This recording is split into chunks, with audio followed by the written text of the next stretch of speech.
Good morning, good morning, good morning. You're in tune to 98.9. That's Win FM on your radio dial. It's Friday. Yep, it's about that time. It's a little later than normal. Normally, our show starts from 10 o'clock, but usually sometimes things of importance would just pop up and information that needs to go out.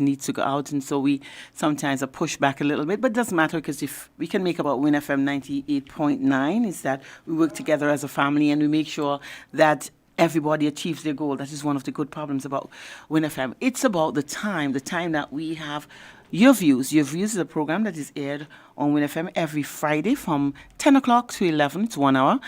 Your host is normally Sandra Atherton.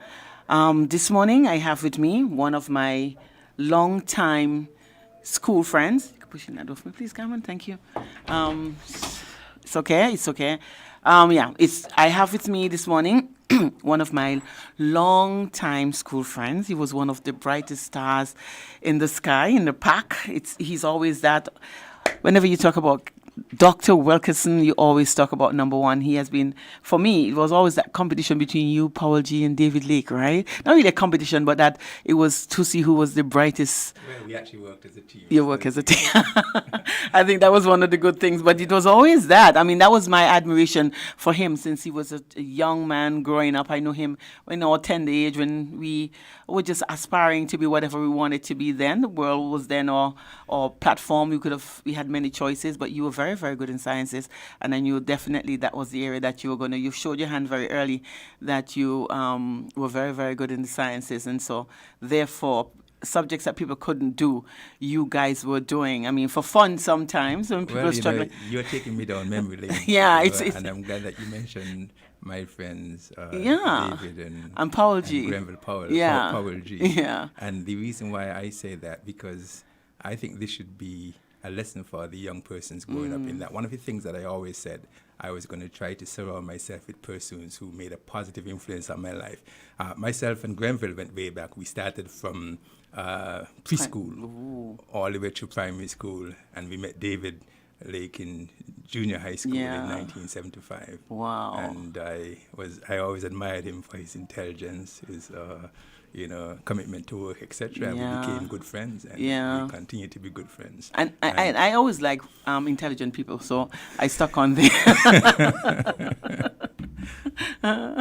And it was a very good team, and for me that was one of the good things. I always admire you guys, the friendship that you had, the fact that, and like you said, now that I've grown up, I listen to people like Sadhguru and Dan Depani. He tells you, these are people who tells you about, you have to associate yourself with people of a higher level in order for you to achieve great heights. So if you find yourself that you're the most intelligent in the pack, then it means that you need to find another pack because you're not going to grow anymore. So I'd like the fact that none of you knew which was the most intelligent then. So I suppose that was...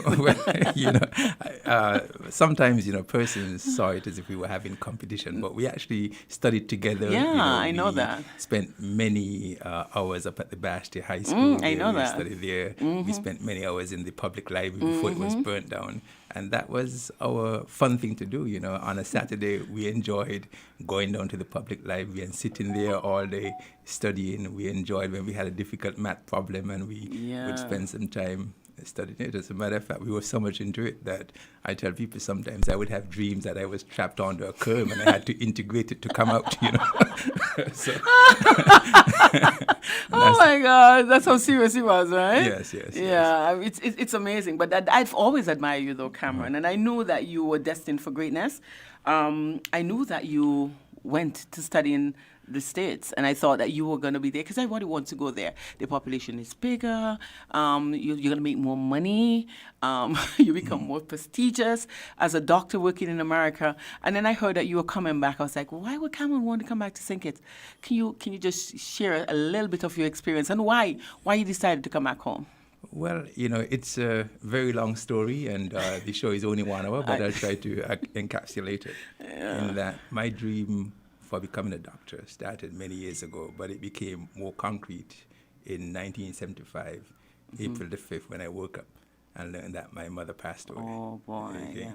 And this was before I turned 12 years old. I was 11 at the time. Wow. And then the following year, my father died.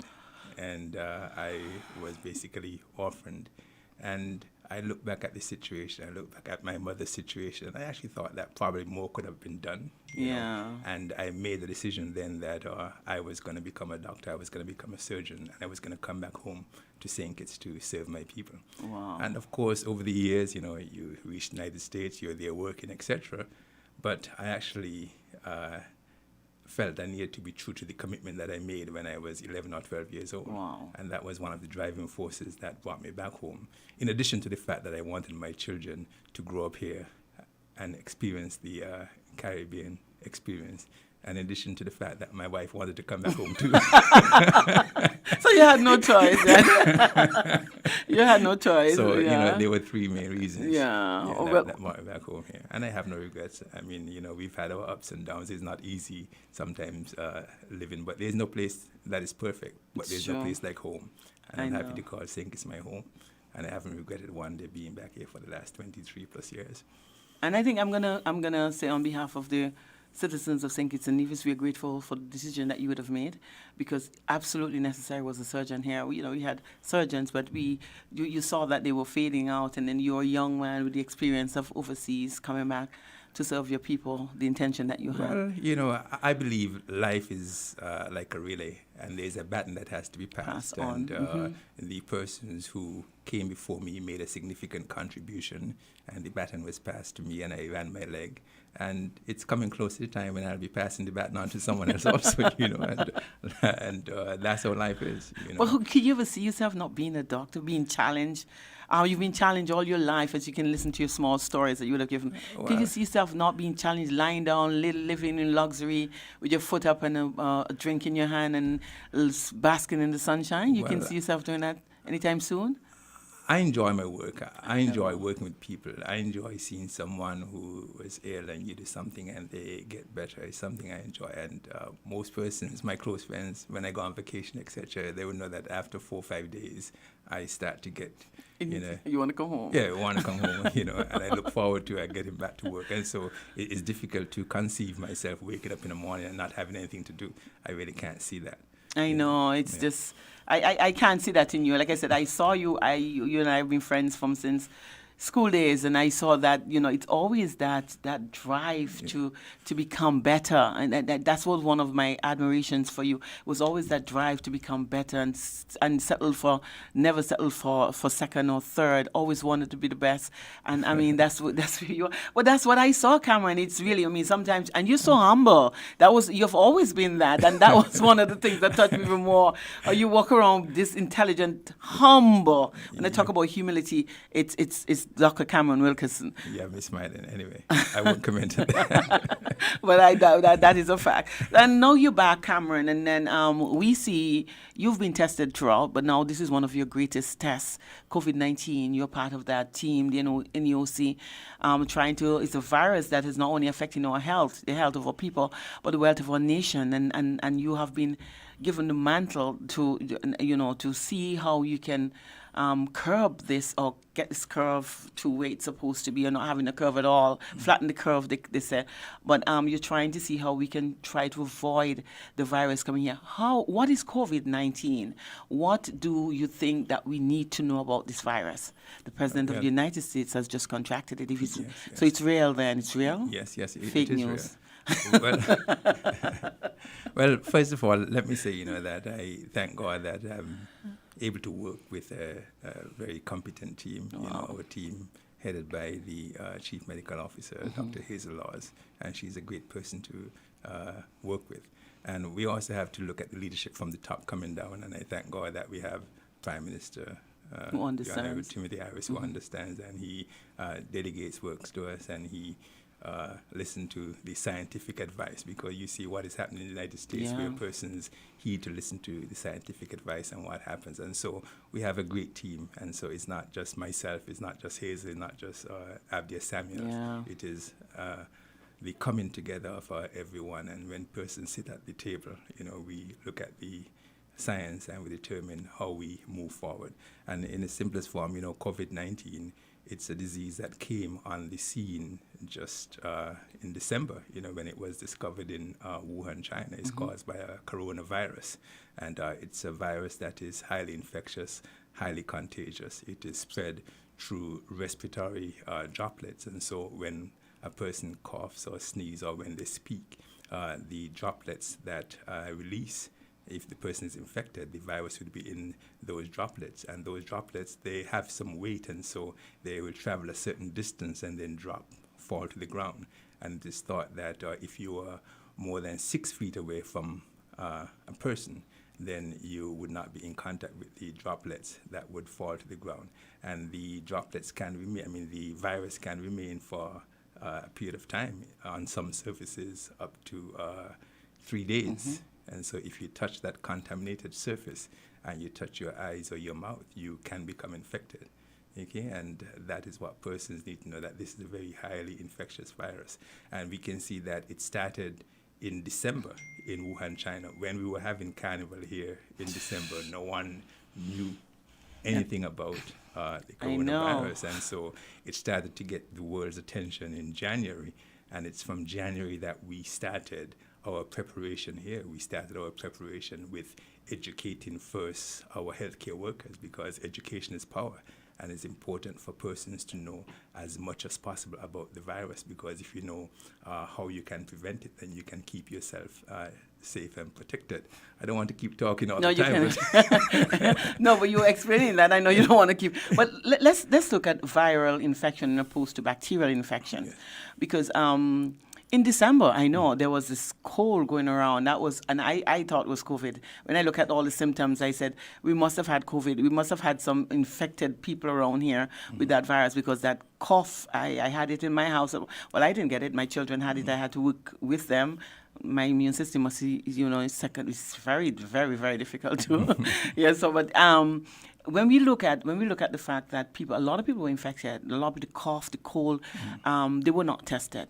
So we think, and that's why I tell people, when you hear about wearing masks and exercising the hand sanitizer and the social distancing, we have to be very careful, because although we don't have active cases, because everybody were not tested, we know people must have been exposed to the virus, because we were not aware that the virus was there in December. And who knows, like I said, some people could have been infected, and you would not have known because we were not tested. Well, I think that might be a bit of speculation, though. Because in December, all the science said that the virus was confined to Wuhan, China. In December. Yes, we had persons here who had flu-like illnesses in December and were sick. And we've been having persons with flu-like illnesses still for decades now, around about their flu season. If it were that all these persons who were sick in December, if it was from COVID-19, we would have been seeing the effects of it, in terms of the community spread and persons continuing to be ill in January, February. And we did not see that. And so it means that these persons who were sick in December, they were infected with a virus that their immune system was able to overcome, and it was basically cleared from their system and cleared from our country. And so by January, February, we did not have persons with all the significant flu-like illness, because once we started to address COVID-19, and even when we set up the center at the hospital where we had the emergency room divided into two, so persons with flu-like illnesses suspected of being COVID will go to that area, we did not have the numbers that we expected to see if there was COVID-19 or any other flu-like illness here on the island. Oh, that is one of the things, that was one of the markers that I was looking at. I said, well, if we really had it, we would have had a continuation of people becoming infected, and people will start reaching to the hospital, which is quite good. Maybe we have very strong immune systems, because because people do get over. There's some people who have been infected with COVID and they got over the virus and they were not hospitalized either. Yes, and everyone will not be affected the same way. And the science has shown that if you have 100 persons who are infected with COVID-19, about 80% of persons would have little or no symptoms. Again, these are called the asymptomatic persons, and 20% of the person would have more severe illnesses. And so this has been the pattern in every single country that has had COVID-19. And so there is no way we could have had a significant number of persons here in this country in December having COVID-19 and not having one person hospitalized, It's true. with a significant respiratory illness. Because if we go back a couple of years, during the flu-like illnesses, we actually do have persons who come to the hospital with flu-like illnesses. And we actually do have persons who come to the doctor on a regular basis with flu-like illnesses. But in the era of COVID-19, where we're looking for symptoms related to COVID-19, we have not had that, which means that we have basically been, I don't like to use the word COVID-free because, then people tend to let them their guard. Yeah. But we haven't really had any cases, any symptomatic cases here in St. Kitts. Okay, but when we look at COVID-19, though, Dr. Wilkinson, we know it's a virus. There are people who would have been infected and there are people who have recovered. Recovered meaning that you would not have any effects of the virus again.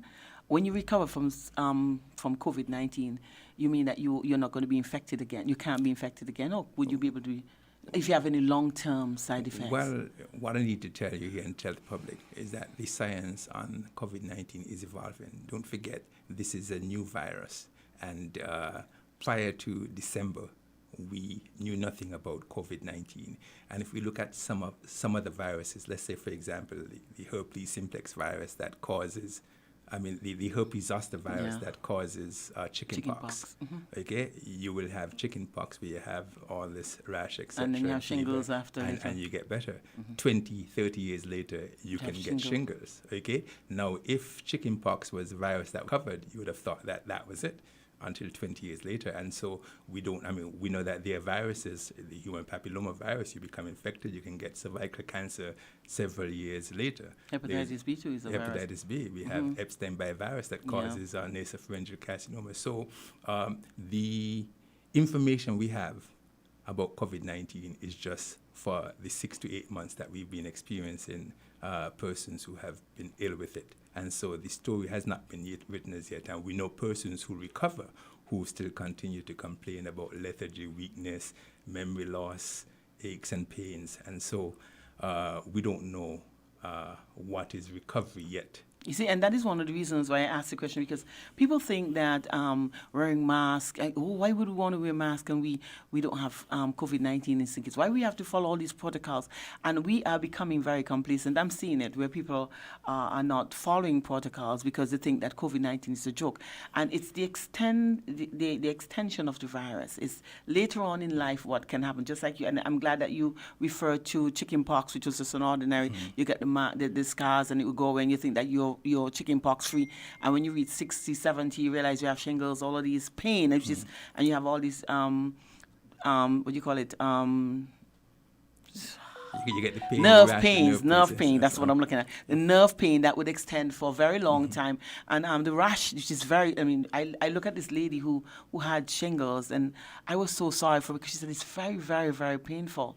And then I asked her, where did you get this from? And then she started to tell me, when she was younger, she might have had chickenpox. That's what the doctors are saying. So we have to realize that the virus can stay in your system for an extended period of time, just like AIDS. Yes.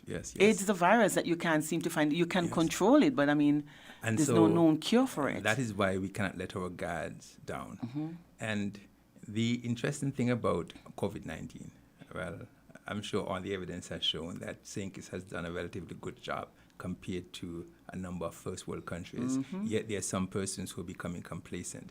And the point I want to make is this. Sometimes our healthcare system gets criticized because people will say we don't have enough MRIs, we don't have enough fancy machines, we don't have any robotics, etc.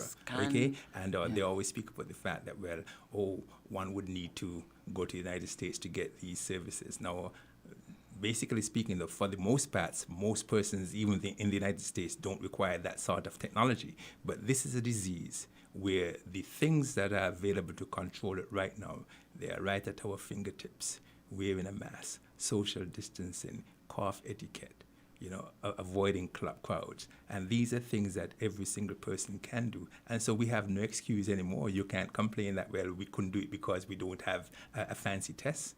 I know, and that's what people normally do. But let's look at the fact that we have been so successful. what has contributed to our success story is the fact that we haven't had any hospitalizations, we haven't had any deaths from COVID. What do you think contributed to the fact that we can?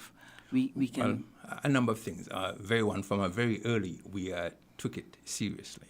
And so when the virus was still in Wuhan, China, we were preparing just in case it spread and became a pandemic. And so we did not wait until the virus reached the St. Kitts to prepare. Good. So we started first with our education program with the healthcare providers. And once we educated the healthcare providers, they themselves became educators, and so we went into the schools and the businesses, etc., spreading the news about COVID-19, how the disease is spread, how you can prevent it.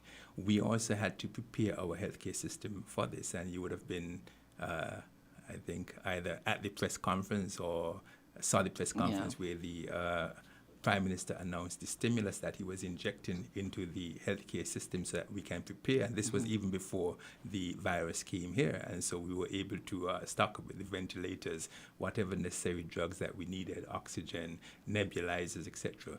We looked at the hospital and made some infrastructure changes in the hospital so persons with flu-like illnesses can be separated from those who are coming to the hospital for other non-communicable diseases or trauma-related diseases. We made changes in our health institutions, that is, the Mary Charles Pox and even the clinics around the island. Wow. So we did a number of things. We also brought in extra help. You're aware of the Cuban Brigade who came here just in case our healthcare system became overwhelmed, because we made the calculation based on if it were to come here, the percentage number of persons who might be asymptomatic, those who might have severe disease, and the percentage that would require hospitalization or ICU care. And so we set aside a number of beds in our institution. The private ward was commanded to be the area where we would be looking after the COVID-19 patients.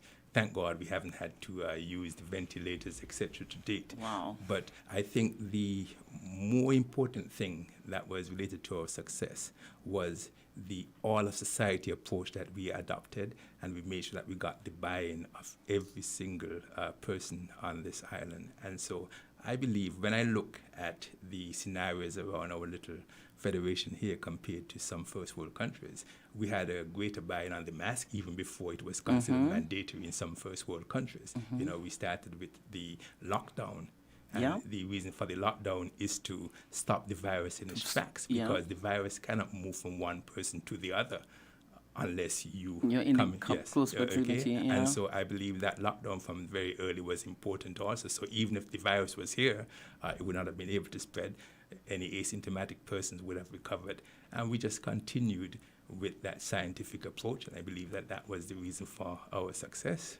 And we have to say kudos to the people, the citizens of St. Kitts and Nevis, because they did adhere. I mean, some of them broke some of the protocols, but it was very, very minute. It was very minimal, the people who wouldn't have adhered.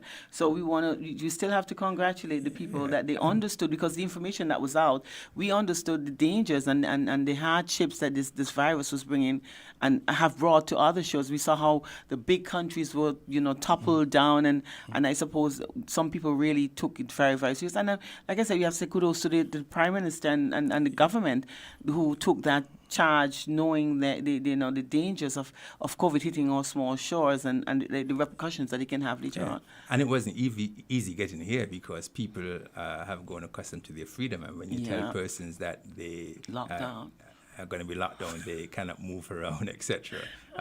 It is tough, and so it was a lot of pushback. And you must understand too that in the midst of all of this, we had the curveball, which was the elections that was coming up, and so we had to deal with all of those issues also. So it was not easy at all, holding strain and making sure that we steadied the ship towards a point where we could be COVID-free. And what a lot of Kittitians fail to realize is that we have gotten through the worst of this pandemic that we've seen so far in the rest of the world, relatively unscathed.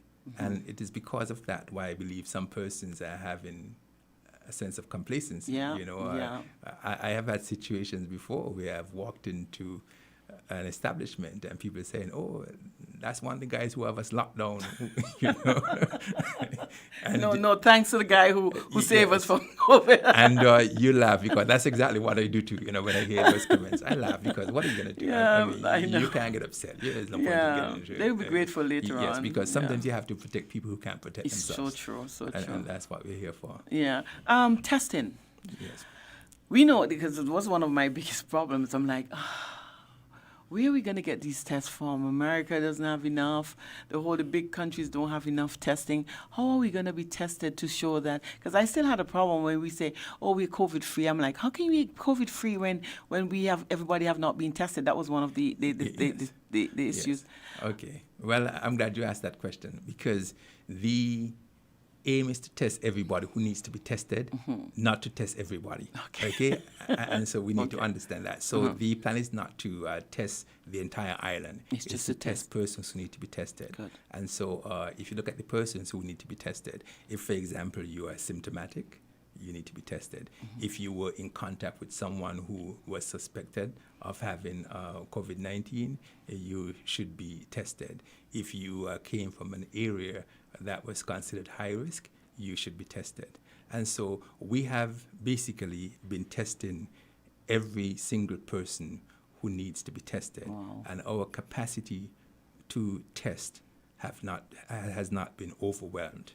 And so I believe that persons can rest assured that everyone who needed to be tested or who we knew needed to be tested, they have been tested. Okay. And when we speak about testing, we're talking about testing with the gold standard. That's what I was going to ask, because we now realize that following the news, we've recognized now the rapid test kits that they've been using is somewhat not too reliable. Yes. Well, okay, so let's explain what the testing is so that every person can understand it, because we have a number of different types of tests. One can test for the antibody, that is the proteins that your body produce to fight the virus.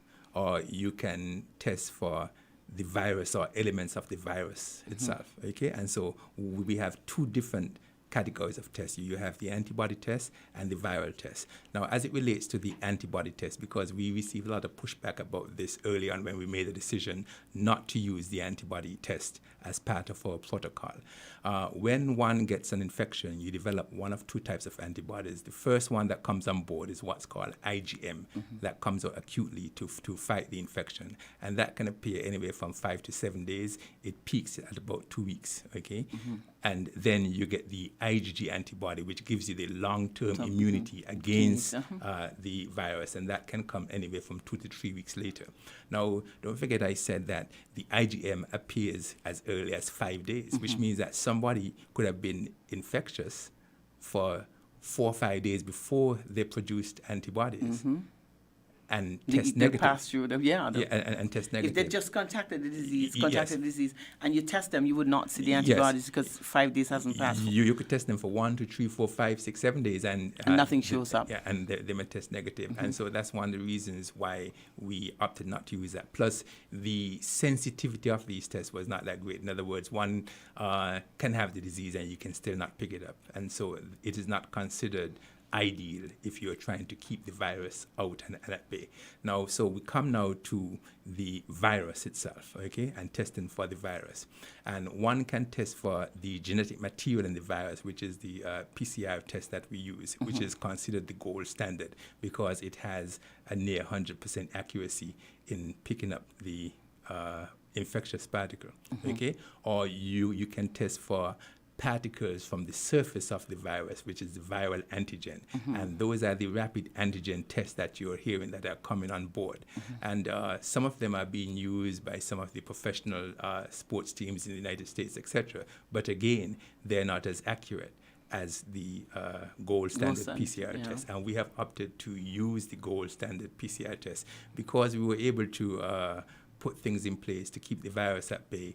We were able to learn from the mistakes of a number of other territories, countries, etc., and put in place what needed to be done to get us to this point where I think you heard yesterday that the borders will be open on the 31st. As a matter of fact, I was wondering, I said, Sandra invited me today to speak about Yeah, this. that I is was one of wondering whether she knew that. that is one.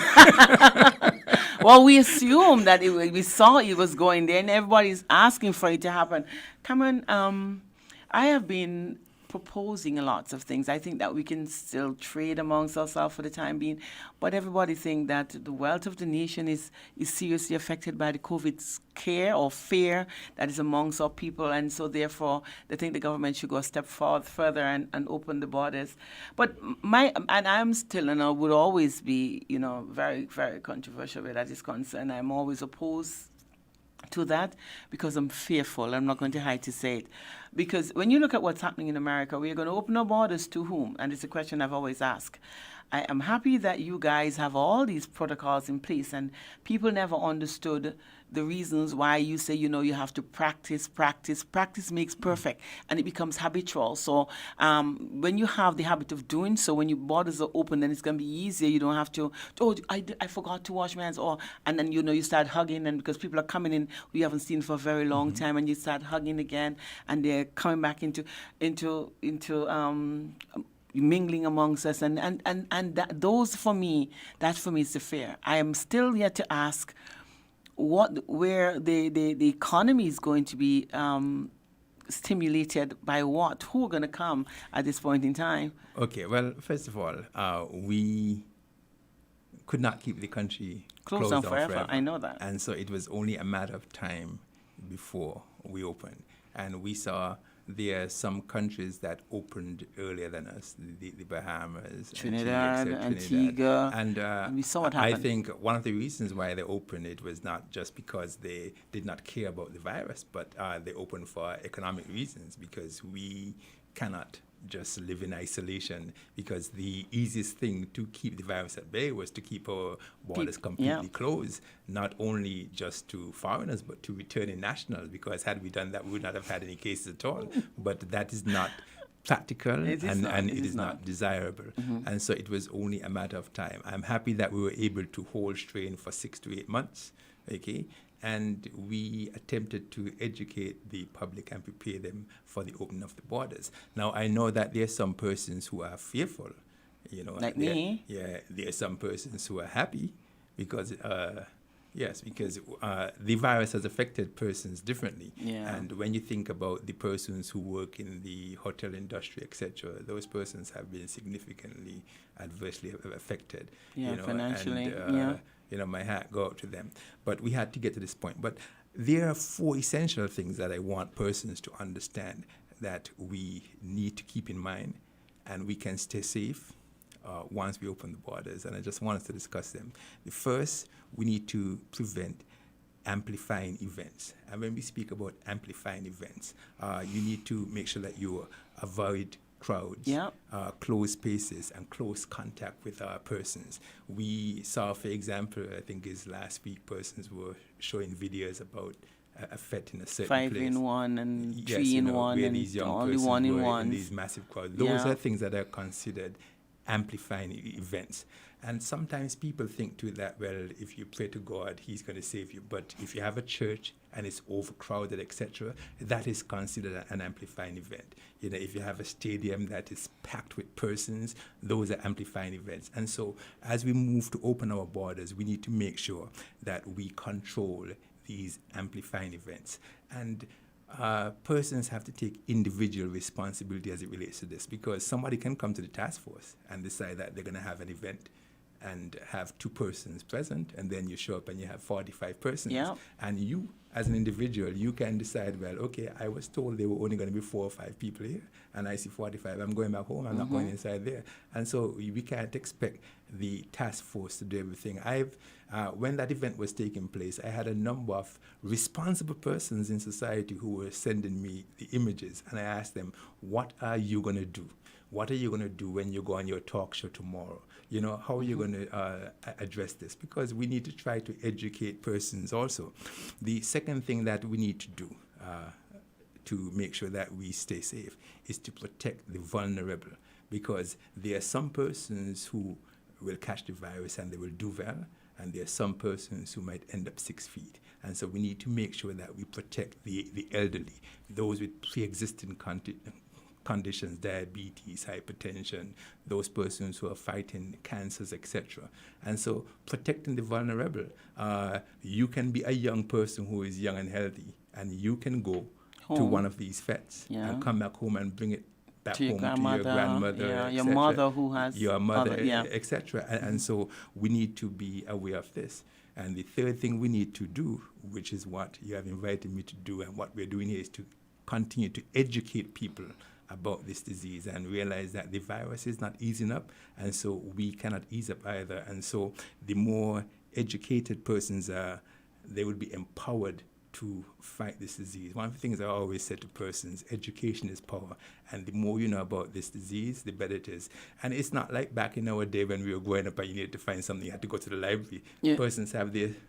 I'm a doctor. I read I go on in, I Google everything, and I know exactly what the situation is. So I'm a Google doctor, so I can find all the symptoms and treatments to it. Yeah. And the last thing I want to mention is that we need to continue sticking to the basics and getting the basics right, okay? And the basics as it relates to us in management, we need to continue to find and isolate every case, okay? And the protocols that we've put in place, there are systems in place to detect and isolate these cases when they come in. We need to test persons who need to be tested, and we need to make sure that we have systems in place to care for persons who are ill. We need to be able to quarantine those who were exposed and to trace every contact. And so once we do those things, we will learn to live with COVID-19, because that is what we're going to have to learn to do. We're going to have to learn to live with COVID-19. We speak about preparing for our COVID-19. I will ask this question. How many of the taxi drivers have already made the change in their buses, where you put up the plexiglass or the Velcro to separate yourself from the passengers? Because there's simple things you do. You put up your Velcro so you're separated from them. You have your hand sanitizers there, etc., so that your taxi can be COVID certified.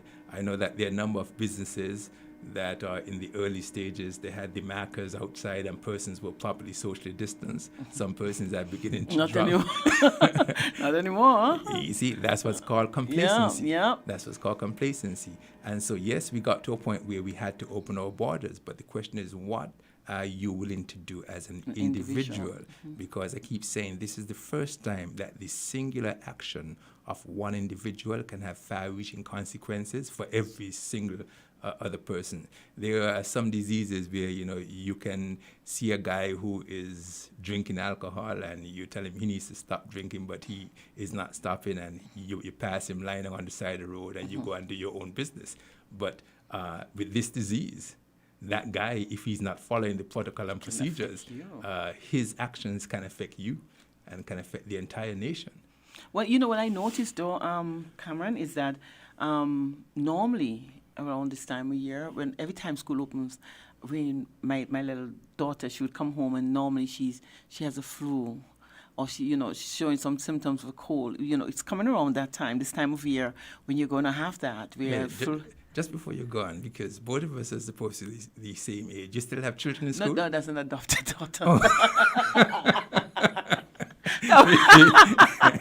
No, I sleep well, Cameron. I do sleep well. You had me confused there. No, it's my little adopted. No, it's an adopted daughter that I have. Because we're both in the age where you have grandchildren and so on. Yeah. Okay. Well, then you almost gave me a heart attack. No, don't worry about that. I can do. I'm a cardiologist. Okay. You're good. I Google that. I know what to do.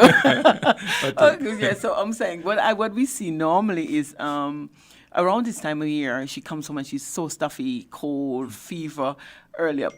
I'm not seeing that yet. Maybe thank God, because our borders are closed, so now we know that our viruses are imported more so than anything else. And so we're going to see that. Sooner or later, we're going to see the colds, the fevers.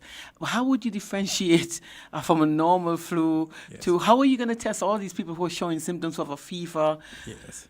Well, you're asking a very good question, but one has to know that it's not everybody who has a cough or cold or sneezing have COVID-19. I know that. So how do you differentiate which is COVID? But again, in this era of COVID-19, these persons will have to be tested because you would have to have a very high index of suspicion. Mm-hmm. And so they're going to be persons, I remember in December, I was at a party, and there was a young girl who was there who was sick, and everybody was so sympathetic, and everybody, in between, they would go and give her a kiss. Oh, you have a fever? And, you would not see that happening anymore now. Call the doctor. Yeah. There was a time when somebody sneezed, you would say, bless you. Yeah, not anymore. And you wait for the second sneeze to say, save you. And or make third, you a good girl. girl. Now somebody sneezed, the clear room. Yep. Okay? Yep. And so we are living in a new norm. It's a new norm. And persons are going to have to get accustomed to the new norm. And like in every disease, the same way is not every lump in the breast is cancerous. Yeah. It is not every sniffle would be COVID-19. COVID-19, yeah. But we would have to have a high index of suspicion and spread a wide web in terms of addressing these symptomatic persons to make sure that we don't miss the one or two persons. And so that is why, too, one of the things that we're going to have to do, if you know that your child has a fever, the child needs to stay home. If you know that your child has a cough, the child needs to stay home. There's no point in you sending this child to school for the teacher to pick up that he has a runny nose, he has a cough, he has a cold, and then before you know it, we have community spread within our country. That's what we're going to have, because she's going to bring it from school and I have to keep her home. Well, that's what's going to happen. That's one of the big problems, because she's going to bring it from school and then I have to keep her home and then I'm going to get infected. You see, those are the issues that I have,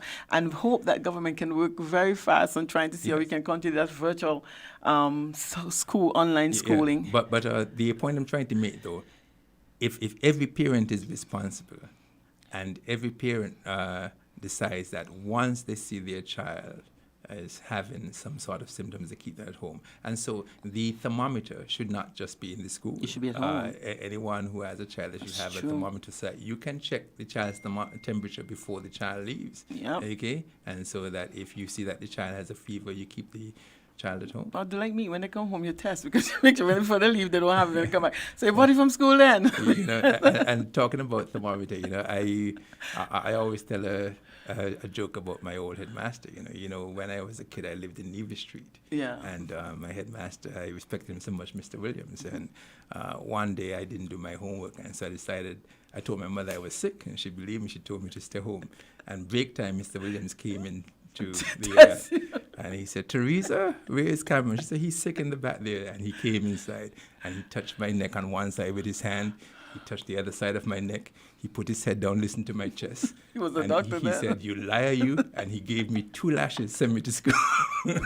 Those were the days, huh? Yeah. Those were the days when a community raised a child and Yeah. not just your parents. You did all of that. And I learned then never to lie about sickness You again. see?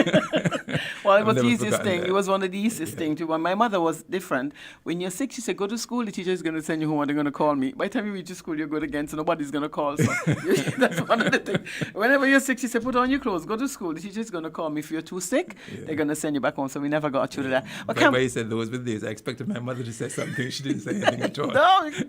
And he beat you there then, huh? Then. Those were the days that we don't have anymore. We're living in a new normal. Cameron, I mean,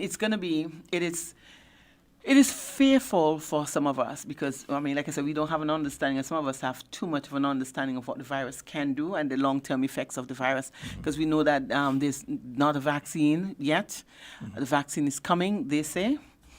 People have fear of the vaccine because everybody has the notion of what the vaccine is. I mean, you're in the medical field, so it's you understand these things. But some people who have a fear because of the things that are spreading on social media.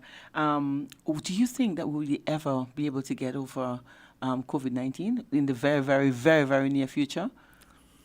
Well, get over is relative, And It really, not just psychologically, but yes, and I'm going to take you back a bit to the early 80s before I answer this, because I was in medical school in the early days of the AIDS pandemic. Okay. And where persons, it was like a death sentence, and there was this rush to find a vaccine, and there was this rush to find a cure. And 30-something years later, we don't have a vaccine. We have developed a number of effective antiviral treatments so persons can live, and we've been able to wipe out the stigma and discrimination to some degree associated with it, okay? And the point I want to make is that this might be a long, long fight ahead. And that's one of the reasons to why we could not just keep the borders open, waiting for when COVID-19 goes away, because I don't think it's going to go away in a hurry. There are a number of vaccine trials that are on board. Unfortunately, some of it has been politicized as it relates to what's happening in the United States, because there was this rush to try and find a vaccine before November 5th, that is for the elections. Yeah. But even when a vaccine comes on board, trials. you have to have a certain efficacy of this vaccine. And most of the studies have shown that the efficacy of some of these vaccines might be 40, 50%, which means that, some of these too would require a second dose of vaccine. It requires a cold chain, which means that the virus has to be stored at minus 70 degrees. So it's not going to be a vaccine that's going to be widely available. Although the World Health Organization is putting in place systems so that it can be available to all nations when it becomes available. But the point I want to make is, though, we can't just hang our hat and wait for the vaccine. We have survived here without any deaths, without the vaccine. And if we continue to do the basic things that we say persons need to do, we can continue to survive without the vaccine until the vaccine becomes available. There are going to be some who would be skeptical about taking the vaccine when it comes on board. Well, I don't think the audience can hear you pointing. Well, that's why I pointed. I'm one of them. Come on, let me ask you a question, though. I've been meaning to ask this. Those people who have been infected with the COVID-19 and have recovered, what was the treatment that you used? It's just supportive.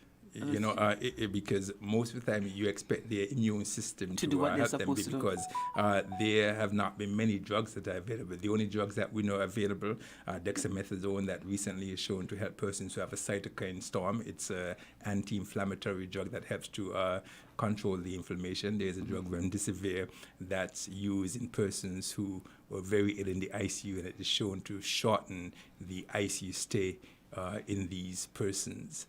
But there have not really been any... Do you have any hospitalized cases too? That's one of the things. Oh, you're talking about here in St. here in St. Kitts. No. We haven't had... the few persons who were hospitalized out of an abundance of caution, not necessarily because they needed to be hospitalized, because they were having significant signs and symptoms. And so the immune system did what it was supposed to do? Yes. The immune system did what it was supposed to do. And more importantly, they did... and the community did what they needed to do, in that they social distanced, they stayed away, so that the virus did not jump from these persons. So for the 19 persons who we said had the COVID-19, thank God there was not a multiply effect and they infected other persons. You've heard the Prime Minister speak about our R factor, or the reproductive factor of the virus, which means that when one person gets the virus, they can spread it. If, for example, they spread it to two persons, two can spread it to, then it means that 100 can spread it to 400, and you will see how that can multiply.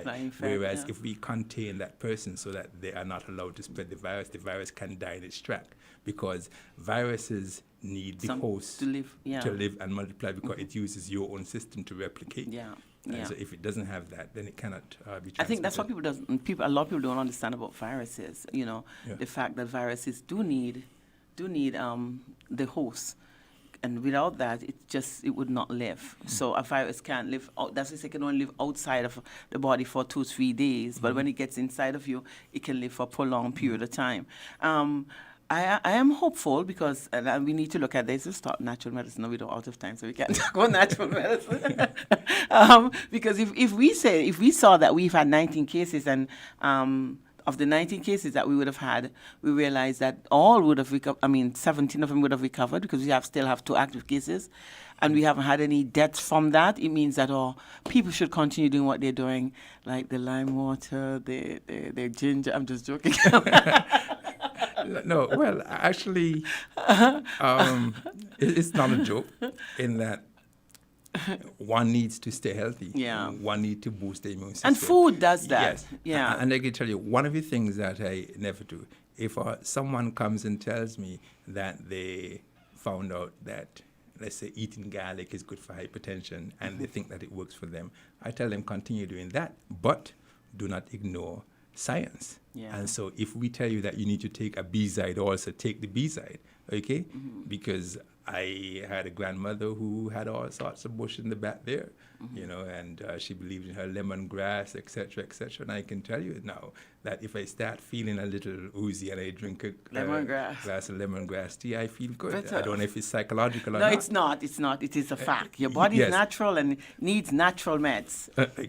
And so I don't laugh at persons when they speak about the natural medication, but you cannot ignore the scientific information that we have and all the research that has gone into show that instead of you having to eat an entire forest, you can take one little pill that can help you. Yeah, and we now know that a lot of these little pills having a lot of magnesium stearate and all these other things that contribute. Let's not go on about it. We're not going to talk about that. The other, because you're conventional doctor, and I believe in natural meds. I'm trying to find one. Let's start, Sandra, you're bright. Let's start doing natural medicine. You want me to tell you why I'm smiling? Because from ever since I knew you were a talker, and I just looked down at my watch and could not believe that we've been talking for so long. And that's just how you were in school, you know. You can engage somebody in a conversation before you know it, you know. Oh, come on, you just spill the beans. But, we've talked for over almost an hour. We haven't reached an hour yet, but we've done very well. I really wanted to give people some time, to call in, but then because we started late, that was one of the reasons why. And COVID-19, it is not just a pandemic. For some people, it is very, very fearful. There's some people who've changed their entire life. They become hermits. They're not going out for fear that they would contract the virus. I mean, people who feel like their immune system has already been compromised, and they have that fear. And there are a lot of them who think when the borders are open, they're not going to go out. And we need to let people know it's not because our borders are open. I mean, everybody's going to contract the virus, but we have to be a little more careful, and we have to exercise a little more caution, and we have to do practice the things that we were told to do on a more regular basis. Well, I'll tell you one of the groups or professions that have the lowest incidence of COVID-19 infection right now are persons in the healthcare profession. And these are persons who are in direct contact with persons who have COVID-19. And the reason why that is so, because they are adhering to what needs to be done. Extra caution. Wearing the mask, hand sanitizing, making sure that they can distance when they need to, although when they're in contact with patients, they cannot socially distance. And if you can have a healthcare provider who is around someone for 24 hours, 3, 4, 5 times a week and not catch COVID-19, you should be able to protect yourself in the general public where you're just having some fleeting contact with persons. And once you do, the basic things that we cannot overemphasize. Okay? And so when we speak about social distancing, we're basically telling you, that this person has a gun that can travel 3 to 6 feet and can kill you. And if you stay out of the range of that gun, you will be safe. Yes, it's 7 feet, 6 yes, feet. You can't understand? get it. And we're also saying that if you cannot stay 3 to 6 feet away from that person, you need to put on a bulletproof vest.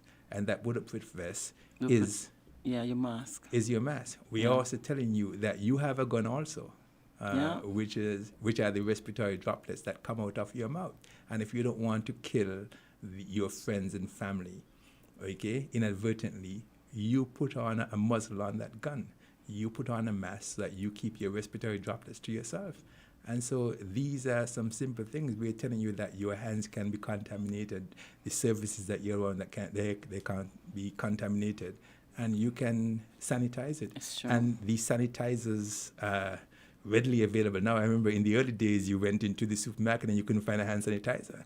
Now people are making different alcohol mixtures, etc. And people need to be true to themselves too, because I heard on the briefing the other day about some places where they are diluting the sanitizers.